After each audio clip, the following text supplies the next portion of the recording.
சமையல்ல secret ingredient ஷெஃபோட style.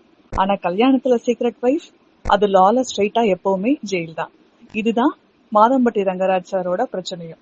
ஒரு நாள் ஜாய் கூட கல்யாண போட்டோ மாதிரி ஒரு போட்டோ ரிலீஸ் ஆகுது. அடுத்து அவங்க பிரெக்னன்ட் நியூஸ் வருது.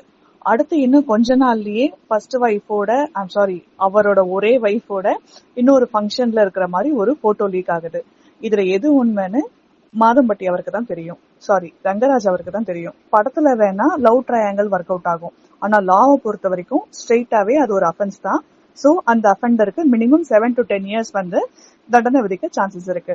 லவ் ஸ்டோரி சூப்பரா இருந்தாலும் டிவோர்ஸ் பேப்பர் இல்லைன்னா ஜாயோட செகண்ட் மேரேஜோட கனவு ஒர்க் அவுட் ஆகாது. ஆனா ரங்கராஜ் சார் சைட்லயும் அவரு ஆமானும் சொல்லல, இல்லைன்னு சொல்லல. சோ அவங்க என்ன பண்ண போறாங்க அப்படிங்கறது அவருக்கு தான் தெரியும். எது உண்மையோ பொய்யோ, ஜாயோட வயித்துல இருக்க குழந்தை ரங்கராஜ் அவரோட குழந்தை தான் அப்படின்னா அந்த குழந்தை ரங்கராஜ் சாரோட ப்ராப்பர் லீகல் ஹேர் தான். வெயிட் பண்ணி தான் பார்க்கணும்.